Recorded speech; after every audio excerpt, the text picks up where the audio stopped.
തെറ്റാണെന്ന് സ്വയം വാദിക്കുന്ന ആളുകളായി ഞങ്ങൾക്ക് ബോധ്യപ്പെട്ടാൽ അവരെ ഞങ്ങൾ തുടർന്ന് നിർത്തേണ്ടതാണ്. എന്നാൽ ലാ ഇലാഹ ഇല്ലല്ലാഹ് മുഹമ്മദ് റസൂലുള്ളാഹ് എന്നത് പ്രസ്താവിക്കുകയും അറിഞ്ഞോ അറിയാതെയോ അവരിൽ ചെറുക്കും കുപ്പുമൊക്കെ വന്നു ചേർന്നുവെങ്കിൽ അത് അവരെ ബോധ്യപ്പെടുത്തുകയും അവർ നമസ്കരിക്കുന്ന നമസ്കാരത്തിൽ ചെറുക്കില്ലാത്തതുകൊണ്ട് ആ നമസ്കാരത്തിൽ അവരെ പിന്തുണരുകയും ചെയ്യുക എന്നതാണ് ഞങ്ങളുടെ രീതി. ഞങ്ങൾ കൊണ്ടുപോകുന്നത് അതിന്റെ അടിസ്ഥാനത്തിൽ തന്നെ ആ നമസ്കാരത്തിൽ അവരെ പിന്തുടർന്നാൽ പ്രതിഫലം ലഭിക്കുമെന്ന് തന്നെയാണ് ഞങ്ങൾ വിശ്വസിക്കുന്നത്. അതുകൊണ്ടാണ് അത്തരം ഇമാമുകളെ ഞങ്ങൾ പിന്തുടർന്നുകൊണ്ടിരിക്കുന്നത്. മറിച്ച് നമസ്കാരം ഉപേക്ഷിക്കൽ കുഫറാണ് എന്ന് നമുക്ക് കാണാൻ കഴിയും. അവർക്കും പോലും പറയുന്ന കാര്യമാണ്, അവർക്കതിൽ പറയാനുണ്ട്. അതുപോലെ തന്നെ ശിർക്ക് ചെയ്യുന്ന എല്ലാവരെയും മുസ്ലിം എന്ന് പറയേണ്ടതുണ്ടോ എന്ന് പഠിക്കേണ്ടതുണ്ട്. അപ്പോ അഹിൽ കിതാബിനെ കുറിച്ച് ജൂതക്രിസ്ത്യാനികളെ കുറിച്ച് ഖുർആൻ അവരെ വിളിച്ചത് യാ അഹിൽ കിതാബ് എന്നാണ്. അവർ ശിർക്ക് ചെയ്യാത്തത് കൊണ്ടല്ല, അവർ കുഫറില്ലാത്തത് കൊണ്ടല്ല. പക്ഷെ അവരെ കുറിച്ച് എന്താണ് വാദിച്ചത്, അവകാശപ്പെട്ടത്, അത് അവരെ വിളിച്ചു. അതാണ് അവർ എന്ന് പറഞ്ഞാൽ അവരെ കുറിച്ച് അവകാശപ്പെട്ട ഞങ്ങൾ വേദക്കാരാണ് എന്നാണ്. അത് അവരെ തിരിച്ചു വിളിക്കുക എന്നാണ് ഇസ്ലാമിന്റെ ശൈലി. എന്ന പോലെ തന്നെ ഞങ്ങളുടെ മറുവശത്തുള്ള ആളുകൾ ഞങ്ങൾ മുസ്ലിങ്ങളാണ് എന്ന് വാദിക്കുന്നു, ലാ ഇലാഹ ഇല്ലല്ലാഹ് മുഹമ്മദ് റസൂലുള്ളാഹി എന്ന് അംഗീകരിക്കുന്നത് വാദിക്കുന്നു. അതുകൊണ്ട് ആ വാദത്തിനിടയിൽ അവർ മുസ്ലിങ്ങളായി ഞങ്ങൾ സമ്മതിക്കുന്നു. മുസ്ലിങ്ങളെ തുറന്ന് അനുസരിക്കുന്നതിന് ഞങ്ങൾക്ക് നിവർത്തില്ല. പക്ഷേ മുസ്ലിങ്ങളിൽ ഹറാമ് വരാവുന്ന പോലെ, പിന്നെ ഫിസ്ക് വരാവുന്നത് പോലെ, കുഫർ വരാവുന്നത് പോലെ, ശിർക്ക് വരാവുന്ന പോലെ, വിദഗ്ധത്ത് വരാവുന്ന പോലെ ആ തരത്തിലുള്ള പല പാപങ്ങൾ കടന്നു വരാറുണ്ട്. ആ പാപങ്ങൾ വരുന്നതിനെ അവരെ ബോധവൽക്കരിക്കുകയും അതിന്റെ ഗൗരവം അവരെ ബോധ്യപ്പെടുത്തുകയും ചെയ്യുക, അവരെ ചിന്തയിപ്പിക്കുവാൻ ശ്രമിക്കുക എന്നല്ലാതെ ഞങ്ങൾ ശിർക്ക് ചെയ്യുന്നവരാണ് എന്നും ഈ ശിർക്ക് ചെയ്യൽ അനുവദനീയമാണ് എന്നും അവർ സ്വയം പ്രസ്താവിക്കാത്ത വാദിക്കാത്ത കാലത്തോളം നമസ്കാരത്തിൽ പ്രത്യേക ശിർക്കൊന്നും ഇല്ലാത്തതുകൊണ്ട് അവരെ പിന്തുടർന്ന് നമസ്കരിച്ച പ്രതിഫലമുണ്ട് എന്ന് തന്നെയാണ് വിശ്വസിക്കുന്നത്. നമ്മുടെ വാദപ്രതിവാദം വളരെയേറെ പരസ്പരമാണ് എന്നാണ് അതൊന്നും കൊടുക്കാം. ഇപ്പോൾ പറഞ്ഞു തുടങ്ങിയത് ഞങ്ങൾ ആരെയും ശിർക്കുകളാക്കുന്നില്ല. ശിർക്ക് ചെയ്യുന്നതിന്റെ പേരിൽ അല്ലെങ്കിൽ വിദഗ്ധാണ് അല്ലെങ്കിൽ ചെയ്യുന്നത് ശിർക്കാണ് എന്ന് ബോധ്യപ്പെടുത്തി കൊടുക്കുന്ന മര്യാദ മാത്രമേ ഞങ്ങൾ സ്വീകരിക്കാറുള്ളൂ. ഒരു വിഭാഗത്തെക്കുറിച്ചും കാഫിറുകളാണെന്നോ മുശ്രിക്കുകളാണെന്നോ ഞങ്ങൾ വിധി നടത്താറില്ല എന്നാണ് പറയുന്നത്. തീർച്ചയായും തെറ്റാണ്, 100% തെറ്റാണ്. കേരള ജംഇയ്യത്തുൽ ഉലമാ എന്ന മുജാഹിദ് പണ്ഡിത സംഘടനയുടെ സംസ്ഥാന അധ്യക്ഷൻ വെളിയങ്കോട് ഉമർ മൗലവി എഴുതിയ പുസ്തകമാണിത്. ലാ ഇലാഹ ഇല്ലല്ലാഹുവിന്റെ അർത്ഥം എന്നാണ് ഈ പുസ്തകത്തിന്റെ പേര്. ഈ പുസ്തകത്തിന്റെ അവസാനത്തിൽ ഉമർ മൗലവി എന്ന കേരള ജംഇയ്യത്തുൽ ഉലമയുടെ പ്രസിഡന്റിന്റെ മാത്രം അഭിപ്രായമല്ല, ഈ പുസ്തകം അംഗീകരിച്ചുകൊണ്ട് ഒപ്പുവരിക്കുന്നത് ഇത് മുഴുവനും ഞങ്ങൾ വായിച്ചു, കേട്ടു, വായിച്ചു, പൂർണ്ണമായി ഞങ്ങൾ അനുകൂലിക്കുന്നു, ഇത് വായിച്ച് ഗ്രഹിക്കുവാൻ എല്ലാവരോടും ഉപദേശിക്കുന്നു എന്ന് PK Moosa Moulavi Pulikkal, P Sayyid Moulavi president Kerala Jamiyyathul Ulama, KM Ibrahim Moulavi secretary Kerala Jamiyyathul Ulama, doctor M Usman president Kerala Nadvathul Mujahideen, KP Muhammad Moulavi secretary Kerala Nadvathul Mujahideen, ഇങ്ങനെ കേരള മുജാഹിദ് നേതൃത്വത്തിലെ പ്രസിഡന്റുമാരും അതിന്റെ ജനറൽ സെക്രട്ടറിമാരും പ്രധാന പ്രവർത്തകരും എല്ലാവരും അംഗീകരിച്ച് ഒപ്പുവെച്ച ഈ പുസ്തകത്തിൽ വെളിയങ്കോട് ഉമർ മൗലവി പറയുന്നത്, ആകയാൽ മുഹ്യിദ്ദീൻ ഷെയ്ഖിനെ രക്ഷിക്കണേ എന്ന് ഒരു പ്രാവശ്യം തേടിയാൽ 4 പ്രാവശ്യം കബറാകും.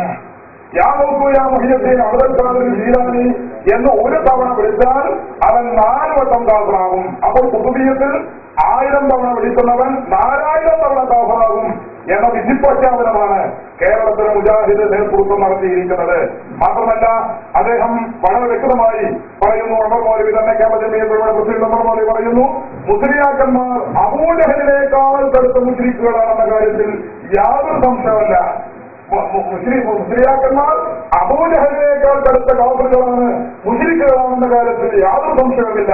1975 ഓഗസ്റ്റ് ലക്കം ഫ്രണ്ട്സഭയിൽ ഉമർ മൗലവി പറയുന്നു. മാത്രമല്ല അദ്ദേഹം പറയുന്നു, കേരള ജംഇയ്യത്തുൽ പ്രസിഡന്റ് വെളിയങ്കോട് ഉമർ മൗലവി എല്ലാവിധ ഇപ്പൊ മുജാഹിദിന്റെ ഇരുവിഭാഗവും അംഗീകരിക്കുന്ന അല്ലെങ്കിൽ ഇരുവിഭാഗവും ഞങ്ങൾ ഉമർ മൗലവിയുടെ പാതയിലാണ് എന്നവരെ വാദിച്ചുകൊണ്ടിരിക്കുന്ന ഉമർ മൗലവി പറയുന്നു, ഇപ്പോൾ മുസ്ലിയാർ എന്ത് പറയുന്നു, മര്യാദക്ക് അസ്സലാമു അലൈക്കും എന്നോട് പറയാൻ മുസ്ലിയാർ പൊരുക്കമുണ്ടോ? മുസ്ലിയാർ ഒന്നും ഓടിക്കാത്തോടി മുഹ്യിദ്ദീൻ ഷെയ്ഖിനെ രക്ഷിക്കാൻ കാഫിറാകുന്നു, അങ്ങനെ വേണം ഉപദേശിക്കുന്നവരും കാഫിറാകുന്നു, അതിന് വിരോധമില്ലെന്ന് പറഞ്ഞവരും കാഫിറാകുന്നു. ആ വാദം ഉറപ്പിക്കാൻ വേണ്ടി ഖുർആനായത് പൂർത്തിയാക്കാനും ചെയ്ത് തെളിവ് കൊടുത്തവൻ 1000 വട്ടം കാഫിറാകുന്നു. ഖുർആനൊപ്പം പറയാൻ പാടില്ലെന്ന് പറഞ്ഞവൻ കാഫിറാകുന്നു. അങ്ങനെയുള്ളവരോട് അസ്ലം മുസ്ലിം എന്ന് പറയാൻ പാടില്ലെന്ന് പറഞ്ഞവരും കാഫിറാകുന്നു. ഇങ്ങനെ മുഹ്യിദ്ദീൻ ഷെയ്ഖിനെ രക്ഷിക്കണേ എന്ന് സഹായം ചോദിക്കുന്നവർ 1000-ഉം 10,000-ഉം വട്ടം കാഫറുകളാണ് എന്ന് കേരള ജനറൽ പ്രസിഡന്റുമാരുടെയും കേരള മുജാഹിദിന്റെ സംസ്ഥാന ജനറൽ സെക്രട്ടറിമാരുടെയും അംഗീകാരത്തോടെ എഴുതി പ്രസിദ്ധീകരിച്ച ലേഖനങ്ങളിലും പുസ്തകങ്ങളിലും പറഞ്ഞിട്ടുണ്ട്. മാത്രമല്ല ഇത് കേരളത്തിലെ മുജാഹിദുകളുടെ മുഖപത്രമാണ് അന്തരാവാസിക. നേർച്ചകൾ എന്ന പരമാചകത്തിൽ ഇവർ പരിഭാഷപ്പെടുത്തി ചേർത്തിട്ടുള്ള ലേഖനത്തിൽ എൻ ഇബ്രാഹിം സാഹിബ് എന്ന വ്യക്തി എഴുതുന്നത് അല്ലാഹുവിന്റെ കബറുകൾക്ക് നേർച്ച നേരുന്നതിൽ ഫലമുണ്ടെന്നും പ്രതിഫലമുണ്ടെന്നും വിശ്വസിക്കുന്നവൻ വിഡ്ഢിയും വഴിവിടച്ചവനുമാകുന്നു. അല്ലാഹുവിന്റെ അടുക്കലേക്ക് ആവശ്യപൂർണ്ണ മൂലം വഴി തുറക്കുമെന്നും വിഷമങ്ങളെ അവതരിക്കുമെന്നും സുഖസൗകര്യങ്ങൾക്ക് വഴി തുറക്കുമെന്നും ആയുസിനെ സന്ദർശിക്കുമെന്നും ഒക്കെ വിശ്വസിക്കുന്നവൻ അവിശ്വാസിയും മുസ്ലിക്കുമായിരിക്കും. അവനെ കൊല്ലൽ നിർബന്ധമാണ്. കബറിലേക്ക് മനസ്സിലാക്കുന്നവൻ, മഹാത്മാ ബഹുമാനിക്കുന്നവൻ, അവരോട് സഹായം ചോദിക്കുന്നവൻ, അവരോട് സഹായാർത്ഥം നടത്തുന്നവർ അവർ മുസ്ലിക്കുകളാണ്. 1000 വട്ടം 10,000 വട്ടം 4000 വട്ടം ലോകങ്ങളാണ് എന്ന് വ്യക്തമായി വിധി പ്രഖ്യാപിച്ചിട്ടുണ്ട്. അവരെക്കുറിച്ചാണ് ചോദ്യം. കേരളത്തില് ശിർക്ക് ചെയ്യുന്നു എന്ന് ബോധ്യമുള്ള ഇമാമിനെ എന്തൊക്കെയാണ് ഇപ്പോൾ നമ്മുടെ മൗലവി സാഹിബ് ഈ ചോദ്യത്തിന്റെ മറുപടിയിൽ അദ്ദേഹം കാട്ടിക്കൂട്ടിയ എന്തൊക്കെയാണ് പറഞ്ഞു കൂട്ടിയത്? ശിർക്ക് ചെയ്യുന്നു എന്ന് ശിർക്ക് ചെയ്യാമെന്ന് വാദിക്കുന്നവരെ തുടരാൻ പറ്റില്ല. ശിർക്ക് ചെയ്യുന്നവരെ തുടരുന്നതിന് കുഴപ്പമില്ല. ശിർക്ക് ചെയ്യുന്നു എന്ന് വാദിക്കുന്നവരെ തുടരുന്നതിന് കുഴപ്പമുള്ളൂ. ഞങ്ങൾ പറയുന്നു നിങ്ങളുടെ ഭാഷയിൽ എത്തിക്കണമേ സഹായിക്കണമേ എന്ന് പറയുന്നത് മുജാഹിദുകളുടെ ഭാഷയിൽ ശിർക്കാണ്. എന്നാൽ നിങ്ങളുടെ ഭാഷയിലുള്ള ആ ശിർക്ക് അനുവദനീയമാണ് എന്നാണ് ഞങ്ങൾ പറയുന്നത്. ഞങ്ങളെ തുടരാൻ പറ്റുമോ എന്നാണ് ചോദ്യം. നിങ്ങൾ ഞങ്ങൾ പറഞ്ഞല്ലോ നേരത്തെ യാവോസിയാനി എന്ന് വിളിക്കാൻ കാര്യമായ തെളിവൊന്നും വേണ്ട എന്നിടത്താണ് പർവ്വതം നിൽക്കുന്നത് എന്ന് പറഞ്ഞുകൊണ്ടാണ് അദ്ദേഹത്തിന്റെ ഉത്തരം അദ്ദേഹം ആരംഭിക്കുന്നത്. ഞാൻ വ്യക്തമായും പറയുന്നു, കഴിഞ്ഞ ചർച്ച ഈ സ്ഥലത്ത് എല്ലാവരും കേട്ടിട്ടുണ്ട്. മഹാത്മാക്കളോട് സഹായം ചോദിക്കുന്നതിന് വിശുദ്ധ ഖുർആനിൽ തെളിവുദ്ധരിച്ചിട്ടുണ്ട്. അതുപോലെ തന്നെ സുഹാബത്തിന്റെ ചരിത്രം തെളിവുദ്ധരിച്ചിട്ടുണ്ട്. ഇമാം ബുഖാരി റിപ്പോർട്ട് ചെയ്ത ഹദീസ് തെളിവുദ്ധരിച്ചിട്ടുണ്ട്. ആ വിഷയത്തിലേക്ക് പോകേണ്ടതില്ല. ഇപ്പോൾ നമ്മുടെ വിഷയം അതല്ല. ഇപ്പോഴത്തെ വിഷയം ശിർക്ക് ചെയ്യുന്നവനെ തുടരാൻ പറ്റുമോ? അപ്പൊ ഞാൻ ചെയ്യുന്നത് ശിർക്ക് തന്നെയാണ് എന്ന് വാദിച്ചെങ്കിലേ തുടരാൻ പറ്റുള്ളൂ എന്നില്ല. ഇനി അങ്ങനെയാണെങ്കിൽ തന്നെ നിങ്ങൾ പറയുന്ന ശിർക്ക് ചെയ്യുന്നു എന്ന് വാദിക്കുന്നവർ തന്നെയാണ് ഞങ്ങൾ. എന്ന് വിളിക്കുന്നത് ശിർക്കാണ് എന്ന് നിങ്ങൾ പറയുന്നു. നിങ്ങളുടെ ഭാഷയിലുള്ള ആ ശിർക്ക് ചെയ്യാം, അത് ഇസ്ലാമിൽ പറ്റും. അത് ശിർക്കല്ല യഥാർത്ഥത്തിൽ. അത് നിങ്ങളുടെ ശിർക്കാണ്. മുജാഹിദ് ഇസ്ലാമിലുള്ള ശിർക്കാണ്. കേവലമുണ്ടാക്കിയ ഇസ്ലാമിലുള്ള ശിർക്കാണ്. അത് അള്ളാഹുവിന്റെ ഇസ്ലാമിൽ ശിർക്കല്ല.